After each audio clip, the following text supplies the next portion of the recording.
Tere õhtust kõik minu lõustaraamatu sõbrad ja tuttavad. Tere õhtust tuli, vesi, taevas ja maa. Tere õhtust kosmos ja galaktika. Mõtlesin pea terve nädala, mis võiks olla Ajumudija saate uus teema, kuna sisuliselt olen ma varasematel aastatel ju kõik kuumad teemad üksipulgi lahti rääkinud ja arutanud. Kõik need igasugused strateegilised teemad, alates tehnoloogiatest, konspiroloogiast, geopoliitikast ja nii edasi, kuni siis teemadeni, kui algas tehisintellekti AI võidukäik. Seega suur enamus teist teab, et ma ei tulnud täna või siis tänase teema juurde eile hommikul või mingisuguse sellise mõttega, et mudiks lihtsalt kellegi ajusid, et lihtsalt mingi teema püstitada. Aga just nimelt ma olen praegu praktiliselt juba 4 aastat töötanud väga sügavalt tehisintellekti kõrgemate ja kõrgeimate võimekuste, biomeetria, inimese reaktsioonide mõõtmise ja igasuguste uute tehnoloogiliste süsteemide uuringutega, praktiseerimisega erinevates projektides. Ehk siis lisaks minu globaalsele infotöötlusele, mida ma teen Faktivalgus ja Planet Pulsari taustal, on mul laual sisuliselt 24/365 ka digitaalse koonduslaagri teemad. Kõik te teate, kus see digitaalne koonduslaager, see termin tuli, seda ma ei hakka praegu rääkima. Aga tänasest või nüüdsest pigem võin ma kasutada vabalt sellist konteksti, et see on AI tehisintellekti koonduslaagri fenomen, millest ma ka rääkisin juba mingi 2 aastat tagasi vist juba. Ja kindlasti paljud mäletavad ka väga hästi seda, et veel mõni aasta tagasi nimetati mind täiesti mingiks hulluks konspiroloogiks, eriti Mehhiko õlleviiruse ajastul. Paljudele ei meeldi, mis ma rääkisin otse, ausalt, teadlikult ja juba siis ma töötasin erinevate infokanalite, informatiivsete materjalidega. Ja kui ma nüüd tagantjärgi meenutan, siis tegelikult oli see kõik juba mul laual. Aasta oli vist 2022, kui ma suvel Eestis olin ja ühe ürituse tegin valitud seltskonnale, kus siis kõigest sellest ma rääkisin juba. Ja nimelt siis, kus kaamerad, igasugused algoritmid, tehisintellektid hakkavad inimesi järjest sügavamalt lugema, kuidas see digitaalne koonduslaager kõik kujuneb. Ja täna ei kõla see mitte sugugi enam muinasjutuna ega mingi konspiroloogilise fantaasiana. Kõik te teate juba, kui palju teid jälgitakse, kus jälgitakse, aga ega te sinna kaamera taha ei näe ja te seda ei tea, mis seal tegelikult toimub, aga mina tean. Ja me elamegi täna siis selle maailma pigem telgitaguse maailma esimestes kihtides ja mitte ainult. Ning täna ma tahakski rääkida teile ühest erilisest asjast või pigem sellisest tehnoloogiast, mis võib esmapilgul kõlada täiesti ulmena, aga tegelikult on see eluliselt väga aktuaalne ja mis kõige huvitavam on selle juures see, et see on kõikidel täna taskus olemas. Ning need, kes mind on aastaid kuulanud, need mäletavad ka seda, et ma olen palju kordi käinud Hiinas, kirjutanud Hiinast, rääkinud Hiinast, nendest Shenzheni tänavakaameratest, mis jälgivad inimest iga nurga alt, kõnniteedel, riistmikel, kus iganes majade küljes, metroodes, kauplustes. No sisuliselt on nad seal iga 10 meetri tagant, kes on Hiinas käinud Shenzhenis, teistes linnades ka kindlasti, ka Shenzhen on nagu eriline eksperiment. Ja ma olen alati öelnud varasemalt ka seda, mul olid suletud Telegrami grupid, kus ma rääkisin kõike sellest nagu lahti ja provokatiivselt ütlesin ka, et lõpuks ei vaata need süsteemid enam lihtsalt sinu nägu või tuvastada sind. Nad tegelikult loevad sinu käitumist, mis tahes reaktsioone, liikumismustreid ja kas sa oled ohtlik või oled ohutu, on sul mingisugused sellised, mis iganes seal monitooritud sümptomid, et sa võid midagi korda saatma hakata. Ja nad kõike vaatavad siis sellise pilguga, ütleks pilguga erinevate nurkade alt, lähedalt, kaugelt, mikrotasandil, kus sa veel ei ole midagi öelnud, sa mõtled veel, aga tegelikult keha on juba reageerinud ja selle järgi nad siis monitoorivad, tehisintellekt teeb oma töö seal kõrval. Ja riiklike jälgimissüsteemide kontekstis on selles muidugi midagi, ikka päris jubedat, aga paraku jah, selles maailmas me juba elame. Ja mõelge nüüd, et kui kaamera algoritm ja tehisintellekt pannakse inimese vastu tööle ja see on sel juhul tehnoloogia, mis siis on masside kontrollivahendiks, ehk siis tegu on instrumendiga, digitaalse masskontrolli ja nüüd siis võime julgelt öelda, et tehisintellekti ehk AI koonduslaagri loomiseks. Tehke, mis tahate, aga nii on. Aga see selleks. Nüüd ma räägin kõige huvitavamast asjast ja siit tuleb selline põnev pööre. Et mis juhtub siis, kui sama tehnoloogiline loogika pöörata hoopiski inimese kasuks? Sest maailmas on kõik need tehnoloogiad ja kõik sellised tippsaavutused, geeniused, neid ju palgatakse ja neid kasutatakse siis uute asjade leiutiste väljatöötamisel just selleks, et panna inimesed siis nii-öelda massid alluma. Kõik igasugust jälgimised, jälitamised ja nii edasi. Aga minul siis teema selline, et või õigemini ma tahan rääkida siis sellest, et vastupidisest fenomenist, et mitte jälgida ega hinnata ega inimeste üle otsustada, vaid hoopiski selleks, et peegelpildina aidata nagu sul iseennast paremini näha ja tunda. Ehk siis kõik see digitaalse koonduslaagri, AI koonduslaagri tipptehnoloogia panna peegelpildina tööle. Et kas pole geniaalne? Et panna siis tööle meie kasuks või enda kasuks. Ja just sellest mõttest sündiski mul idee juba vist circa aasta tagasi või isegi rohkem, kus siis ma nagu väga pikalt ja põhjalikult koostasin idee valguses white paperi ehk valge raamatu, täiendasin seda pidevalt, uurisin võimalikke tipptehnoloogiaid ja kaasasin projekti meeskondaga erinevaid selliseid spetsialiste laiast maailmast, õigemini võib-olla siis ka olid väiksed arutelud ka muudes asjades, sest need tehnoloogiad, kui need nagu süvitsi lahti lahata, siis nendega on väga palju teha, ka muid asju. Just tänapäeva selles siis uues kontekstis. Kuidas see kõik nagu välja näeb, et võib-olla kõige lihtsamad või sellised piltlikumad kaameratuvastuse tehnoloogiad on kaasaegsetes siis riikides, kes on reisinud Dubais, Singapuris, Hongkongis, Malaisias, Kuala Lumpuris, ma ei tea, Helsingis ka vist on, et põhimõtteliselt näotuvastusega lähed riiki sisse, passi ka enam vaja ei ole.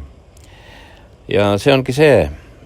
Ja sellest tulenevalt ma tahakski täna nagu tutvustada teile seda äppi, mis siin Lõusteraamatus on mul üles pandud. ja selle äpi nimeks ma panin Loits. Ma ei hakka praegust nagu nimetama, miks ma selle nime valisin ja panin. Aga siit edasi ma ütleks, et see ei ole mingi Hiina tänavakaamera projekt või selline tehnoloogia. See ei ole ka riiklik kontrollisüsteem. Loits ei ole jälgimis- ega luuresüsteem ega mingi salajane masin, mis paneb sulle mingi skoori külge. Et see Loits ongi nüüd nagu vastupidine peegelpildis tipptehnoloogia süsteem. Ta võtab osa siis samast tehnoloogilisest maailmast tsüklist, kus kaamera suudab märgata rohkem kui inimene, kuna iganes palja silmaga näeb. Ja ta kasutab seda mitte inimese vangistamiseks, vaid nagu ma ütlesin, siis peegelpildina inimese vabastamiseks ühest kõige raskemast kohast võib-olla, mida me ei oska igapäevaselt nagu nii-öelda laual hoida, aga meil see kõik on nagu sees alateaduses, et sisemine kõhklus. Me kõhkleme pidevalt ja väga tihti ei ole meie probleem selles, et meil puudub nagu info. Ei vastupidi, meil on infot liiga palju, üle ääre ajab igalt poolt. Ja nõuandeid on palju, arvamusi on liiga palju, igasuguseid analüüse liiga palju. Siis kes meist siis täna tehisintellekti kasutaks, sealt tuleb sellist värki, et te ei jõua seda ei lugeda, ei meelde jätta, mitte midagi. Kogu aeg mingi erinev seisukoht. Ja mis siis nagu toimub, et ega meil ei ole nagu ligipääsu või siis tehnoloogiat või siis mingisugust sellist süsteemi, kus meil nagu oleks nagu ligipääs või ehitatud kuskile sisse, mingid monitorid või midagi ütlevad selle esimese vaikse reaktsiooni kohta, mis nagu kehas tekib enne, kui mõistus üldse jõuab või kes iganes siis tehisintellekt jõuab selle kõik keeruliseks rääkida.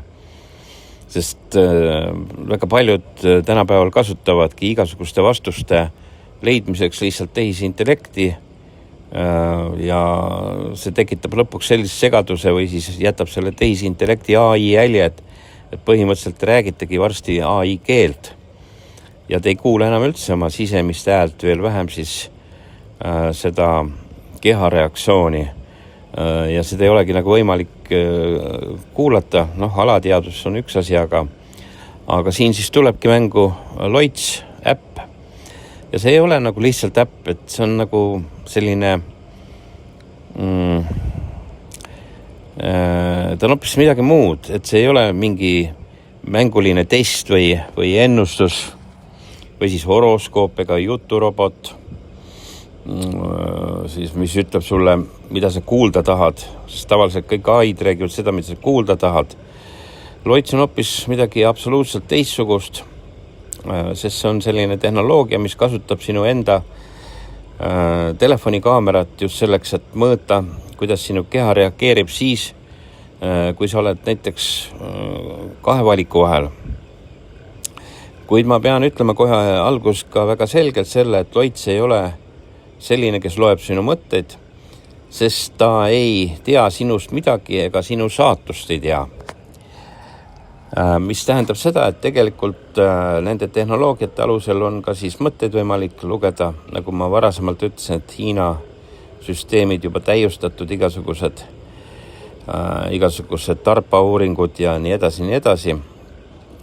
Ja Loits ei ütle sulle, mis on nagu absoluutne tõde, aga ta teeb midagi sellist väga erilist, mida tavaliselt mitte ükski otsustamisvahend, kui sellised üldse eksisteerib, ma veel ei tee. Ja ta kuulab keha enne, kui mõistus üldse jõuab sekkuda. Ja siinkohal olengi ma nagu päris kindel, et ma kasutasin just sellist terminit, et otsustamisvahend. Et ma ei tea, võib-olla on selliseid mingeid äppe tehtud, aga sellise tehnoloogilise kontseptsiooni järgi, nagu minul on see loodud, vaevalt, et on. Ja põhimõtteliselt ma tahtsingi öelda, et ei ole, et võib-olla mingisuguseid igasuguseid ennustusi ja selliseid, aga see ei ole see. Ja läheks nüüd nagu sügavamale ja ütleks niimoodi, et inimese sees toimub väga huvitav asi tegelikult. Et kui meil on ees mingi raske valik ja me arvame, et me kõigepealt mõtleme ja siis tunneme, tegelikult reageerib keha sageli enne või mitte sageli, võib-olla kogu aeg. Sest asi veel selles, et kogu selle projekti taustal on ka väga põhjalikult uuritud meditsiinilist poolt. Sellest ma põgusalt mõne sõnaga hiljem veidikese. Ja sa näed mingit võimalust, mingit nime, mingit suunda ja sinu närvisüsteem teeb juba esimese liigutuse tegelikult. Pulss mitte ei või muutuda, ta juba muutub. Näolihased võivad teha mikroskoopilise liikumise, mida nad ka teevad, oleneb siis selle mingi võimaluse või emotsiooni või mis iganes mõtte taustal. Silmad reageerivad, kehasse tekib võib-olla väike pinge siis või suurem pinge ja mingi äratundmine. Ja alles pärast seda hakkab mõistus rääkima. Ja piltlikult öeldes, et see on ju loogiline või ei, ma ei tohiks midagi sellist valida. Tihtilugu ka mõte, et mida siis teised arvavad või äkki ma eksin või nii ja naa ja et see ei sobi nagu siis minu senise pildiga iseendast ja need kahtlused, kõhklused, need on nagu lõputud ja ei olegi nagu õiget vastust. See tähendab, et väga tihti kuulame oma esimest reaktsiooni. Põhimõtteliselt ei kuulagi. Me kuulame tegelikult hilisemat seletust. Just seda lugu siis, mille mõistus suht kiiresti kohe valmis ehitab. Aga keha on juba reageerinud. Et tihtilugu jah, seda kohati jaetakse, mitte jaeta segi, aga seal on mingisugused nüansid ka valedetektoriga. Ja kuidas seletus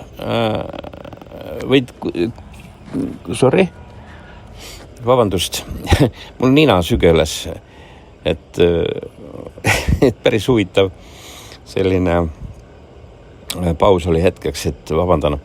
Ja see hilisem seletus siis ei pruugi tihtilugu õige olla.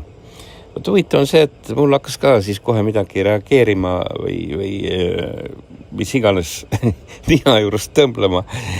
Et emotsioonid, mõtlen süüdsi kaasa.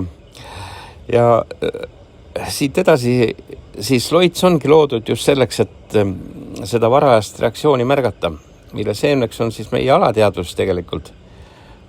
Vist on.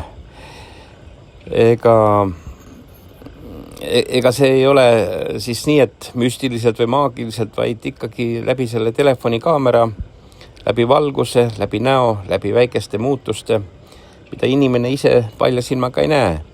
Ja etteruttavalt ma siis ütlen, et loitsi põhimõte ongi selles, et valite sealt selle süsteemist edasiliikumise, panete sisse, kirjutate 2 mõtet, kas teha nii või teha teistpidi. Lähete edasi, kaamera läheb käima ja siis hoiate kaamerat näo kõrgusel seal mingi 12-15 sekundit ja siis monitooritakse seda kõike. Aga tegelikult siin muutub asi nagu eriti huvitavaks, et meil kõigil on ju taskus see telefon ja kõigil on enamuses kõik need uued head riistapuud ja me mõtleme telefoni kaameras kui pildistamise vahendist. Igasugused selfid, sündmused, videod, mis iganes üritused, lapsed, toit, reisivideod, päikseloojangud, päiksetõusud, mida iganes. Aga tänapäeva uute telefonide kaamerad on hoopiski palju enamad. Need on väikesed valgusandurid, mis näevad sellise pisikesi isegi mikromuutusi piltides või pildis, näokuju, silmade liikumist, nahapeegeldust, ka seda, kuidas valgus näolt tagasi tuleb ja kui sinna juurde panna targad algoritmid, siis muutub kaamera omamoodi keha reaktsioonide mõõtjaks. Ja praegust mul tuli meelde, et ega muidu üks kikilipsus Eesti president ei katnud oma selle sülearvuti kaamerat plaastriga kinni. Ma ei tea, kas ma nägin seda unes või see oli ikka ilmsis. Mäletate, Eestis oli üks president Kiki Lips. Aga sellel tüübil oli ka juba teada tol ajal, et mis on tulemas ja mis nagu võib kaamera teha seal arvutis. Ja Loits kasutabki tegelikult seda võimalust, et kui inimene siis sisestab tekstina 2 valikut, ei hakka süsteem temaga vaidlema ega mingit psühholoogi mängima. Äpp ei küsi ka pikka ankeeti, ei palu kirjutada mingit esseed või tunnetest või mis iganes, et tee nägu, et ta tunneks sind paremini kui sa ise, vaid ta teebki midagi palju konkreetsemat. Ta näitab sulle siis 2 valikut lühikeste impulssidena. See käib siis sekundite vältel kõik, mõõdab, kuidas sinu keha nendele reageerib ja nii edasi. 1 valik, 2 valik, vahepeal natukene neutraalne hetk, siis kaamera vaatab, mis toimub sinu näos, sinu kehas, selle lühikesel hetkel pärast valiku tegemist ja kuidas need reaktsioonid on, tugevnevad, nõrgenevad, kas pulss muutub, kas silm reageerib või silmad, kas siis näopoolte vahel tekib väikene erinevus, mikrotasandil kõik, kas 1 valik tekitab selgema kehalise vastuse kui teine. Aga see ei tähenda nagu automaatselt, et 1 valik on hea ja teine halb. See tähendab seda, et 1 valik liigutas sinu närvisüsteemi tugevamalt. No kurat, võtaks jälle nina sügeleb. Mõtlen vist selle Kikilipsu kaamera peale. Jah, aga ma sain korda selle muidugi. Õnneks mul on väike sõrm vaba ja sellega ma saan nina urgitseda väga hästi.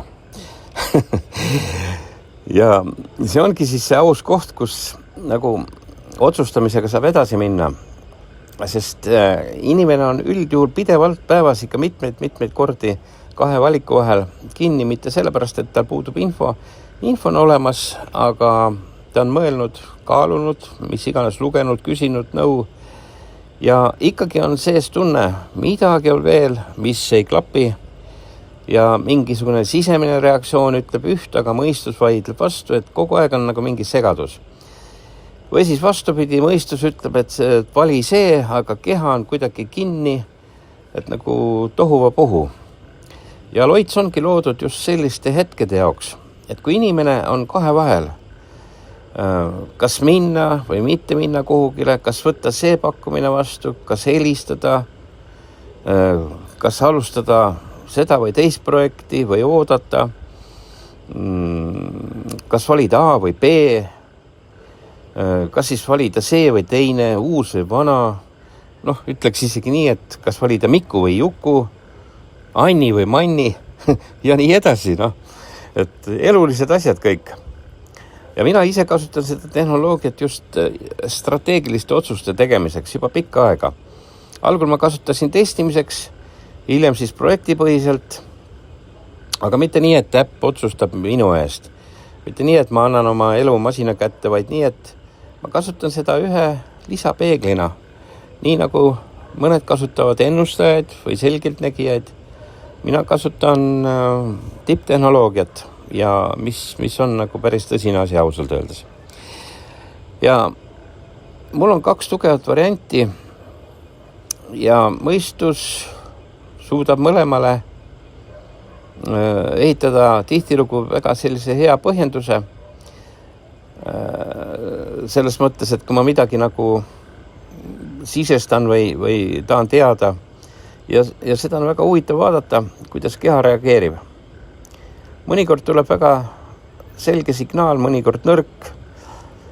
Mõnikord reageerib keha mõlemale valikule, aga hoopiski nagu erineval viisil ja see ongi kõige väärtuslikum osa.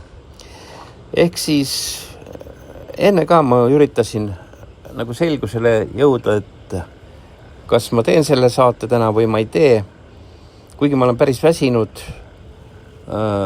ma istun väljas värske õhu käes, naudin troopikakliimat, džunglikliimat ja masin ütles, et tee. Ja siin ma olengi siis tuleb siis välja, kuidas ta tuleb, läheb peale, ei lähe peale, aga masin ütles ja ma usaldan seda. Ja see loits ei teeskle kõike teadjat, sest kui signaal on nõrk, ütleb ta, et signaal on nõrk, kui valgus ei sobi näiteks kuskil pimendas või niimoodi nägu liigub liiga palju või kaamera ei saa korralikku pilti, ütleb ta ausalt, praegu ei ole piisavalt hea mõõta. Ja see on väga tähtis, sest päris tehnoloogia tugevus ei ole selles, et alati sulle midagi ütleb, et ükskõik mis sõnnikut ta sulle toodab, vaid ikkagi selles, et ta teab ka, millal mitte öelda ja ta teab, mida täpselt öelda. Ja nüüd ma räägin siis lihtsast maakeeles, mida loits tegelikult jälgib. See oli nagu sissejuhatav osa või selline pikem mõtisklus, arutelu. Esimene asi on siis naha mikroskoopiline muutus, sest iga südamelöök saadab verd läbi keha ja kui veri liigub näonaha väikestes veresoontes, muutub naha värvus imepisikesel tasemel. See on päris huvitav, kui sügavuti kaevuda kusjuures. Ja silm seda ei märka, aga kaamera vastava tehnoloogia abil märkab. Ja eriti siis, kui süsteem ei vaata lihtsalt pilti, vaid võrdleb järjest kaadreid ja otsib sealt väga väikseid mikromustreid. See tähendab siis seda, et telefonikaamera saab teatud tingimusel hinnata, kuidas pulss muutub, mitte just nii täpselt nagu haiglas kuskil mingi aparaat, et kui olete seal vaagute elu ja surma vahel, aga lihtsalt selleks, et asendada või tähendab mitte ka selleks, et asendada arsti, aga piisavalt selleks, et näha siis nende reaktsioonide suunda. Teine asi on näolihaste mikromuutused. Me arvame, et nägu on meil rahulik, et hoiame ilmed kontrolli all, seal kaameras või kus iganes üleüldse elus, kui me midagi jälgime või vaatame, teineteisele otsa vaatame. Aga tegelikult teeb nägu kogu aeg väikseid liikumisi, silmade ümber, põskedes, suunurkades, kulmudes ja lõua sees. Ja need ei ole sellised suured emotsioonid, mitte sellised naeratused ega nuttu, vaid sellised väiksed mikropinged ja nihked, mis tekivad väga kiiresti. Ja ma võin öelda teile, et see pool aastat, kui seda projekti sai nagu sügavuti kõike uuritud ja puuritud ja see on väga huvitav teema tegelikult ja siit läheb asi jälle konspiroloogia tasandile, et kuidas läbi kaugust kõik need emotsioonid ja kõik mõjutavad meid, sest tihtilugu te mõtlete kellegi peale või millegi peale ja hakkate punetama, kõrvad hakkavad õhetama ja et see on omaette väga huvitav teema, et kunagi ma kindlasti räägin ka sellest, et mis siis meie näost nagu kõik toimub. Ja loits jälgib neid muutusi ja vaatab, kas ühe valiku peale tekib näos siis teistsugune muster kui teise valiku peale või siis kuidas iganes. Kolmas asi on silmade reaktsioon. See on jälle eriteema. Silmad ei ole lihtsalt vaateorganid inimesel. Silm on närvisüsteemi osa ja kui inimene näeb midagi, mis tekitab temas reaktsiooni, võib muutuda silmapilgutuste aeg, silmaümbruste pinge või üldine silmade selline mikroliikumine. Sellest võib ka lõputult rääkida, mitte lõputult, aga väga teaduspõhiselt, võib-olla ka konspiroloogiliselt. 4. asi on näo vasaku ja parema poole väike erinevus, sest inimese nägu ei reageeri alati nagu täiesti sümmeetriliselt. Emotsionaalne töötlus võib tekitada igasuguseid väikseid selliseid erinevusi ja inimene neid tavaliselt ei märka. Aga kui kaamera vaatab järjest ja algoritm võrdleb liikumist, siis võib seal tekkida mõõdetav signaal ja see on väga tähtis. Aga jällegi see ei tähenda, et süsteem loeb hinge või saladusi. No ma lohutan teid, et minu süsteem praegu vähemalt ei loe hinge või saladusi, aga ma annan teile ka lootuse, kusjuures jätke meelde, et see on praegu loitsi nagu esimene versioon Ja kui seda nüüd veidikese edasi arendada ja meil tekib võib-olla selline kinnine grupp võib-olla, kes nagu tuleksid kaasa sellega ja testiksid ja räägiksid muljeid, võime teha kinnise grupi, siis me võib-olla jõuame varsti hinge ja saladuste lugemiseni ka. Et see on väike vihje.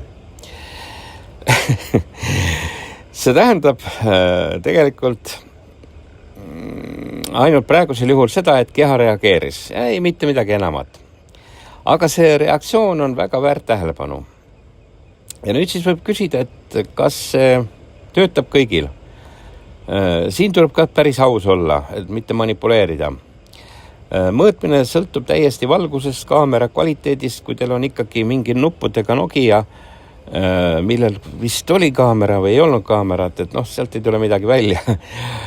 Et pigem on see mõeldud ikkagi sellistele kaasaegsematele inimestele, kes käivad tehnoloogiaga kaasas ja kes on nagu aktiivsed sellised keskmised elukvaliteedi viljelejad. Ja kõikides siis nagu, või kõik need asjad mõjutavad, näoasend, liikumine, nahapeegeldused ja tuleb siis nagu püsivalt veidi paigalga olla mõned sekundid, kui see monitooring käib. Ja ega see ei ole mingi võluvits, mingi absoluutne aparaat, aga tehnoloogia on tõesti jõudnud sinnani, et see on midagi ebarealistlikku tegelikult juba, kui enamik inimesi üldse arvab. Et ma kujutan ette, et ma ei taha ühtegi halba sõna öelda ei ennustajatele ega selgeks nägijatele, aga need süsteemid liiguvad täpselt sinna suunda, et kõige paremad nii-öelda tulemused, igasugused hinge, mingisugused saatuse tulevikku ja kõik need asjad lähevad kõik täppis kõrgtehnoloogilisel tasandile ja nii nagu valgekraed kaotab praegust igasuguse töö, mis tahes intellektuaalsetel teemadel, nii ka ennustajatel on varsti kaputt. Heas mõttes.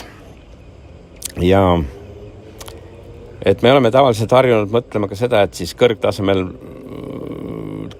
mõõtmine vajab mingisugust suurt laborit, lähete sinna perearsti juurde, panete järjekorda, ennast ootate 3 kuud, vahepeal surete 2 korda ära, siis saate sinna suure aparaadi mingi juhtmete, andurite ja valgete kitlite sekka. Aga ei, tänapäeval on see telefon, iPhone'id, mis iganes Hiina värgid juba, et need ongi sellised väiksed sensorid, väike maailm, kaamera, protsessor, brauser, arvutusvõime, näotuvastus, valguse analüüs, kõik on lokaalne töötlus. Kui need kihid õigesti kokku panna, saab teha siis midagi, mida veel mõni aeg tagasi oleks peetud täielikult ulmeks.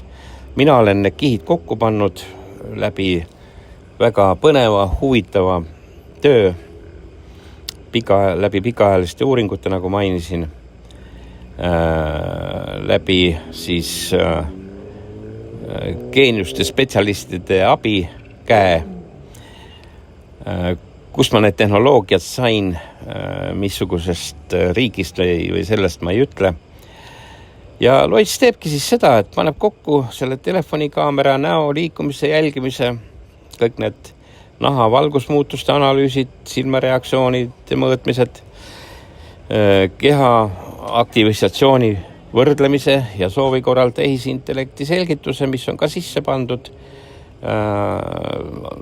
seal tasulises esialgses versioonis sisuliselt väiksel kujul, aga on ka tasulised versioonid, kus siis on väga põhjalikud selgitused, sisuliselt see ongi juba sammukene nagu paremuse poole või edasi, mida inimesed kõige rohkem kuulda tahavad. Aga kõige olulisem on see, siiski ma rõhutan, et see ei ole tehtud selleks, et inimestega manipuleerida. Et võib-olla mu jututoonist veidikese nagu kumab see läbi, aga ei. See ongi tehtud selleks, et anda inimestele tagasi üks unustatud kiht, ehk siis kehakiht. Sest tänapäeva maailmas küsitakse ju kogu aeg ainult sõnu. Mida sa arvad, mida sa kirjutad, mida sa klõpsid seal, mida sa ostad, otsid. mis sa postitad, aga väga vähe küsitakse, et kuidas sinu keha reageeris enne, kui sa hakkasid ennast üldse veenma nendes asjades, mida sa. Et see on kui nagu süvitsi mõelda on väga-väga tähtis, et igasugused loitsid ja värgid ja ma ei tea, mis iganes joogad on kõik selle keha töötluseks, aga kui sa seda keha ei tunne ja ei tea, siis praegust ongi võimalus hakata seda vaikselt õppima. Ja loits toob need kihid kõik nähtavale. Ta ütleb väga lihtsalt, vaata, siin oli reaktsioon, siin oli tugevam aktiveerumine, siin oli nõrgem signaal ja inimene siis ise otsustab, mida ta selle teadmisega peale hakkab, mida sellega teha. Loits ei võta mingit vastutust ära, ta ei ütle, et tee seda, või tähendab, ei pane mingit vastutust, et ütleb, et tee seda või et see on sinu saatus, et see on õige või vale. Ta ütleb lihtsalt, et see on sinu keha reaktsioon nende 2 valiku peale, mis sa kirjutasid välja, mille vahel sa kahklesid ja vaata seda, mõtle selle üle, tunneta ja otsusta teadlikumalt lihtsalt. Ja see ongi siin see väga suur erinevus, sest maailm on täis igasuguseid süsteeme, mis tahavad inimese eest otsustada. No praktiliselt kõik otsustavad sinu eest. Lõustaraamat otsustab ka sinu eest, mida sulle näidata ja kõik siia-sinna. Algoritmid soovitavad, mida vaadata. Täielikult inimesed on selle kõige rämpsu ohvriks läinud. Nii. Väga vabandan, jälle nina sügeles. Nii nagu räägin lõustaraamatust ja rämpsust, nii hakkab nina sügelema. Väga huvitav. Ja reklaamid ütlevad, mida osta. Osta seda, osta teist, osta kolmandat. Sotsiaalmeedia suunab, ehk siis kanalisatsioon suunab sind kogu aeg allavoolu. Mille peale siis kõik ärrituvad. Mina küll ärritun, kui seda sõnnikut mulle igalt pool pähe nagu määritakse. Just nimelt ärritungi. Keha ärritub, mõtted, et siis on jälle, või siis ongi õige aeg küsida, et kas ma pean seda solgireiniga kaasa minema või astuks sealt kraavist välja ja istuks muru peale maha, rohelise muru peale ja kuulaks linnulaulu. Ja tegelikult, et see nüüd asi ikka päris hulluks ei lähe, et loits ei taha mitte mingil juhul olla siis mingi järgmine hääl sinu peas, sest meil paljudel on igasugused hääled ka, minul on ka igasugused hääled. Ja loits on niimoodi ehitatud, et ta tahab olla peegel. Selline peegel, mis ei näita ainult nägu, vaid näitab just seda keha varajast reaktsiooni. Ja te õpite seda samm-sammult tundma, kui seda pidevalt kasutate. Sest, vaatame siis ikkagi niimoodi, et kui sa oled 2 valiku vahel, räägivad sulle tavaliselt kõik. Sõbrad, perekond, eksperdid, internet, sinu hirmud, sinu lootused, sinu ego, sinu vana harjumust. Kõik räägivad, kõik absoluutselt õpetavad räägivad, aga tegelikult keha räägib hoopis midagi muud ja üldjuhul väga vaikselt. Ja loits püüab selle vaikse signaali kinni, et see on minu arust kõige hinnatum siin. Sest kui palju inimesed teevad valesid otsused, kui räägivad eksperdid ja perekonnad ja sõbrad ja mis iganes või kes iganes. Ja loits püüab selle signaali kinni, mitte just täiuslikult, aga ka mitte siis, nagu ma ütlesin, täiesti absoluutse tõena, kuid ta on piisavalt selleks, et anda selline uus vaatenurk. Ja mõnikord ongi uus vaatenurk kõige väärtuslikum asi, sest ega muidu öelda, et väikene liblikatiiva löök, näiteks siin Vietnamis võib mõjutada kusagil Amazonase vihmavetsas või siis Setomaa kaitsekraavi kaldal mõne, ma ei tea, kas või seal töömehe leivakääru ammustust, kopajuht istub seal kopa taga, peab lõunat ja ammustab korraks keelda, näiteks. Minul liblikas siin teeb tšops, tahan liblikat püüda, aga kopamees Eestis Setomaal kraavi perve peal istub ja ammustab keelde. Ja see ongi see väärtuslikum asi, et vaatenurk muutub ja sealt edasi siis võivad paljud asjad muutuda. Ja kujutage ette inimest, kes nagu ei suuda otsustada, kas võtta vastu uus tööpakkumine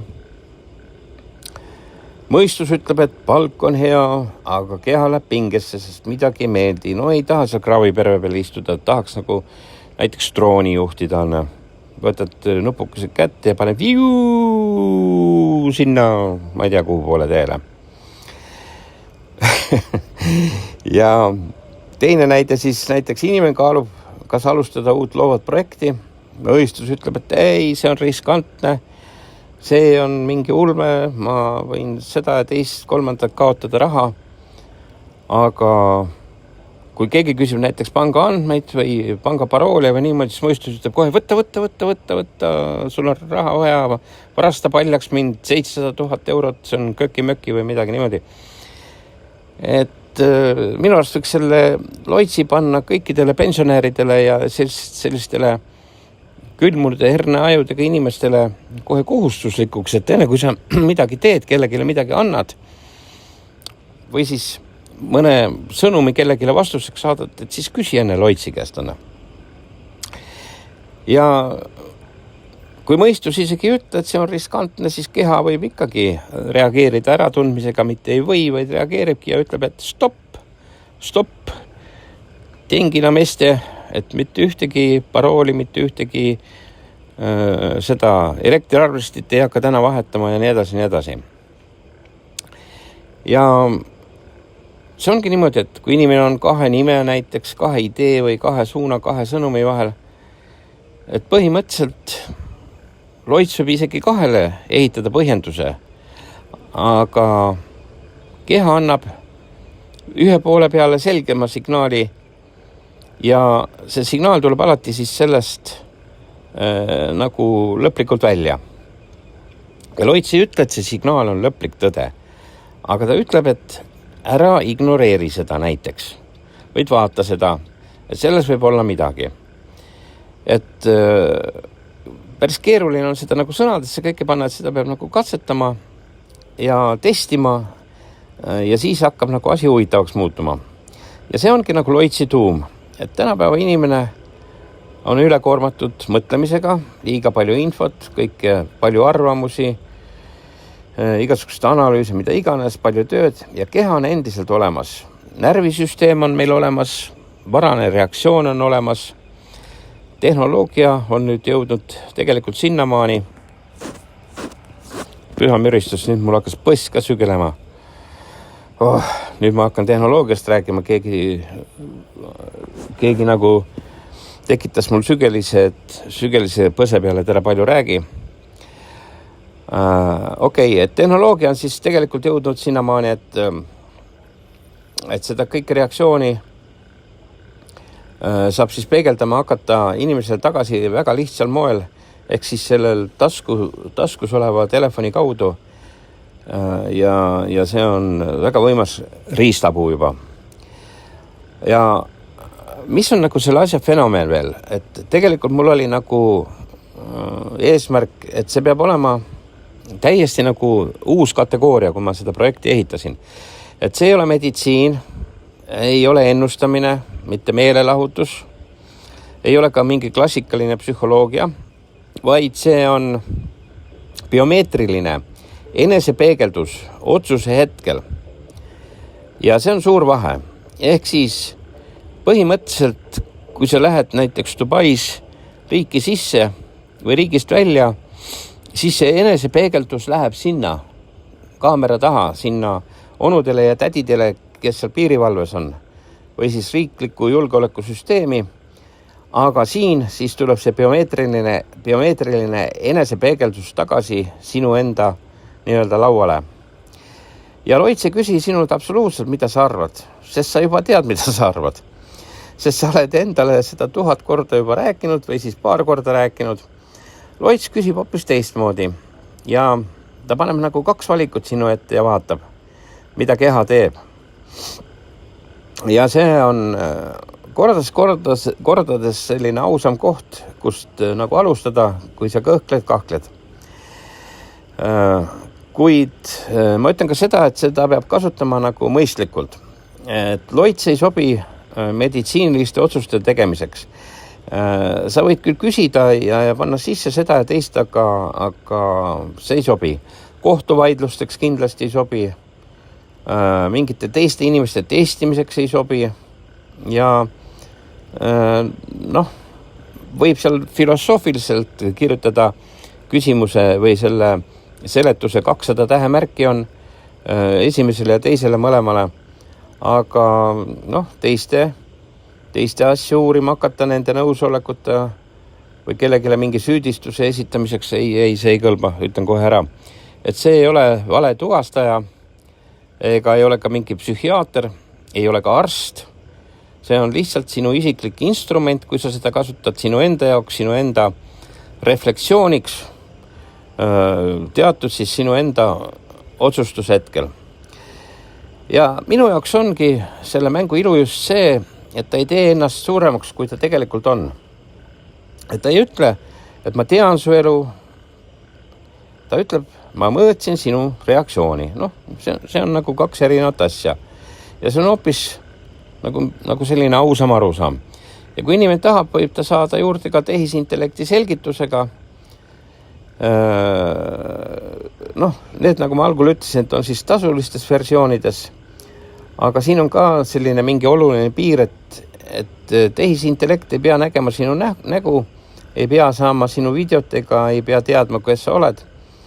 Et talle saab ainult anda siis mõõtmise tulemuse ja sinu keha selle valiku kirjelduse ja sealt siis hakkab tulema. Ehk siis sealt hakkab tulema see inimkeeles lahti seletus, et miks siis see üks valik tekitas tugevama kehalise aktiviseerumise kui teine, mis oli rahulikum, kus siis võib-olla signaal oli keskmise tugevusega või mõlemad valikud tekitasid erinevat tüüpi reaktsiooni. See läheb juba sinna ennustaja valdkonda, aga siis tehisintellekti teaduse kõrgeimal tasandil, sest ma töötan, ütleme niimoodi, et minu kõik projektid, süsteemid töötavad kõige võimsamate, kõige kõrgeimate tehisintellektide versioonidega, mis praegu maailmas üldse on. Kusjuures need on väga kallid. Ja see kõik aitab inimesel siis tulemuse üle paremini mõelda, kui põhjalikumalt aga uurida või niimoodi lasta see välja tuua. Aga igal juhul otsus jääb alati inimesele. Tehisintellekt võib nii ja naa, aga inimene peab otsustama. Ja nii peabki olema, ma arvan. Et mina ei usu juba algul tehnoloogiasse, mis võtab inimeselt suveräänsusse ära, kuid ma tean, et ka minult vahel kisub ära juba võtma. Ja see võib olla niimoodi, et lihtsalt ühel päeval ongi niimoodi, et see suveräänsus ongi meil kadunud. Ja samas ma ikkagi usun sellesse tehnoloogiasse, kui seda kasutada hea tahte eesmärgil, mis annab inimesele siis parema peegli. Ja nagu ma ütlesin, Loits ongi see peegel.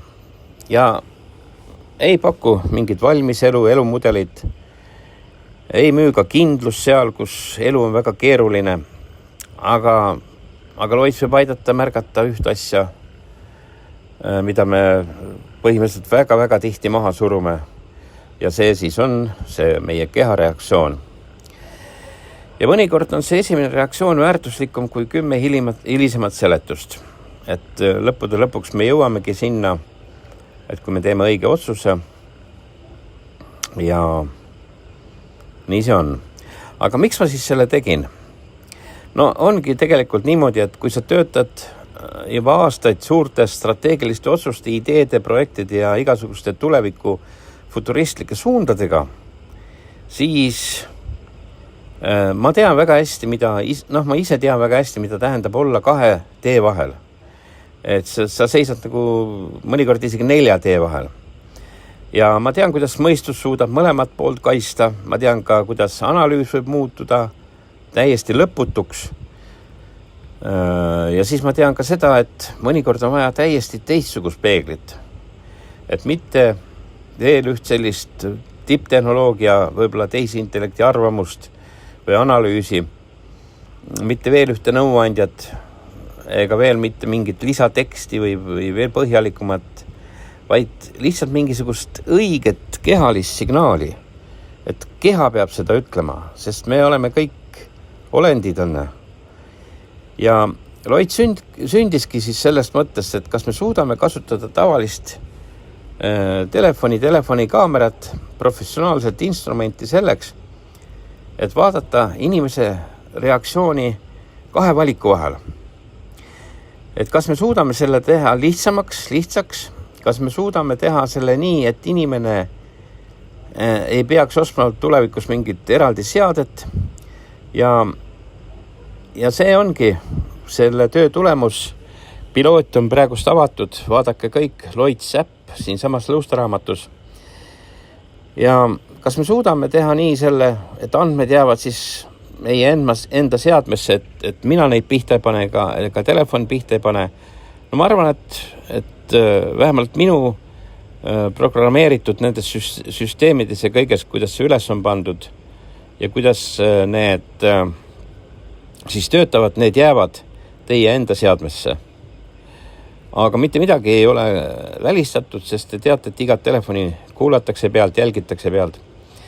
Ja kui me suudame näiteks teha sellest midagi, mis on korraga tehnoloogiliselt tõsine ja inimesele arusaadav, siis ma olen väga happy. Mulle õudselt meeldib see asi, mis ma tegin. Ja vastus ongi jah, et see Loits ongi siis esimene samm selles suunas ja kindlasti ei ole see lõpp-punkt, nagu ma mainisin. Ja see on algus tehnoloogiale, mis ei kuula ainult seda, mida inimene kirjutab, vaid märkab ka seda, mida keha ütleb. Täna kasutame siis seda kahe valiku mõõtmiseks. Homme võib täpselt sama loogika aidata loovate otsuste, läbirääkimiste, suhete, konfliktide, investeerimisotsuste ja paljude teiste eluvaldkondade juures. Et see on nagu mul white paperis ka sisse kirjutatud nagu tuleviku mõttes, aga alustame kõigepealt sellest. Ja ikkagi eesmärk ei ole see, et inimene muutuks masinast sõltuvaks, vaid ikkagi see, et inimene näeks iseennast paremini. Sest see iseenda kehva tunnetus nägemine, see on väga spetsiifiline, et siis te ei pea igasuguseid jutte kuulama, milles on küll sisu olemas, aga mis ei ole nagu päris see, mida teie keha tegelikult teeb mikrotasandile ja võib-olla kvanttasandile. Kvantumteema on siis võib-olla ka, mis tulevikus nagu liidesena kuskilt poolt hakkab juurde tulema või läbi jooksma. Võib-olla praegu isegi kuskil on ta sisse põimitud. Et ma ei tea seda, aga ma kahtlen selles ja Loits annab erinevaid vastuseid selle koha pealt.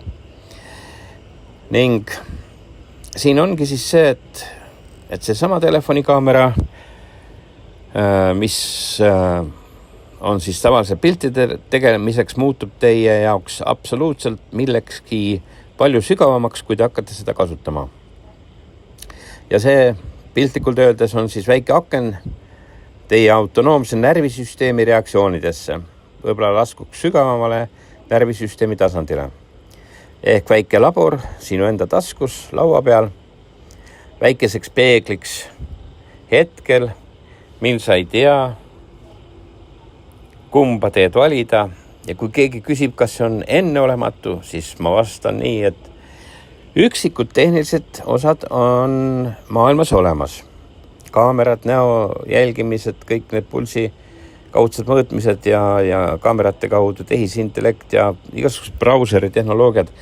Aga nende kokkusidumine lihtsaks otse telefonis töötavaks otsustusinstrumendiks, see on täiesti uus. Kui keegi leiab sellise instrumendi, näidake mulle. Ja see on siis umbes niimoodi, et kui me võtame nagu mitu olemasolevat mingit tipptehnoloogiat, paneme need teenima ühte väga konkreetset inimlikku küsimust. Kummale valikule mu keha tegelikult reageerib, kumb võib õigem olla? Ja see on väga lihtne küsimus, aga selle taga on väga võimas tehnoloogiline arhitektuur. Ja just see teeb Loitsi nagu täiesti eriliseks. Ja ta ei ole suur sellepärast, et ta midagi karjub teile, aga ta on suur sellepärast, et ta puudutab väga sellist intiimset kohta inimese sees. seda hetke, kus otsus ei ole veel sõnadesse jõudnud, kus keha on juba vastanud, aga mõistus ei ole veel jõudnud seletust välja mõelda. Ja Loits proovib selle hetke nähtavaks teile teha. Ja kui me suudame seda ausalt, vastutustundlikult ja privaatsust austavalt teha, siis see on minu meelest nagu täiesti uus etapp inimese ja tehnoloogia suhtes. Et mul on ka mingi eluline missioon, visioon, mille peale ma tahan oma energiat, jõudu, mis iganes raha kulutada. Ja see ei ole kindlasti tehnoloogia, mis ütleb inimesele, et kes ta on, vaid tehnoloogia, mis aitab inimesel märgata, mis on temas juba toimumas. Et see on tegelikult väga filosoofiline teema kõik. Ma rääkisin praegust nagu rääkisin teisel kujul, aga kui filosoofiasse laskuda, sellest võib täitsa eri saate teha. Ja see ongi Loits, biomeetriline otsustusinstrument sinu tagataskus, sinu käekotis, sinu laua peal, 2 valiku vahel. Kui sul on 2 valikut, seleta lahti 200 tähemärki ja lihtsalt paned telefonikaamera käima, vaatad sinna sisse ja Loits monitoorib ja teeb sulle väga huvitava tulemuse. Ja see on siis keha esimene reaktsioon selle peegeldamiseks. Ja kõige tähtsam, mitte selleks, et otsus sinu eest ära teha, vaid selleks, et see peaks otsust tegema täiesti pimedas. Et see on ka nagu tähtis, et tuleb nagu eristada seda. Ja esimesed mõõtmised on tasuta. Mine lehele Loits äpp, sisesta sinna 2 valikut, tutvu. Enamuses Euroopa keeltes, kõikides Skandinaavia ja Balti keeltes on lisatud enamus tekste. Muidu on inglisepõhine. Saate eesti keeles seda kõike teha. Sisesta valikut, luba kaamera käima panna, püsi veidikese paigal, vaata kaamerasse ja vaata siis, mida ütleb sinu keha enne, kui mõistus sul jälle rääkima hakkab. Ja kallid inimesed, kui palju ma seda nina olen täna nokkinud ja näppinud, teise käega ka vahepeal, põsed sügelevad, silmad kipitavad, vaatan Lõuna-Hiina merd, kuidas kalapaadid on säravate neoontuledega merel, aga nüüd ma lõpetan ja aitäh kõikidele, kes minuga täna siin koos olid. Muudame maailma, muud ma ei oska öelda ja võib-olla meil tulevikus ja Eestimaal on väga palju vaja kõhkluste vahel otsustada, sest maailm ei ole enam ilus, te teate ise, mis seal toimub. Ja sellega ma lõpetan, kuuleme jälle, kui õige aeg on. Aitäh teile kõikidele!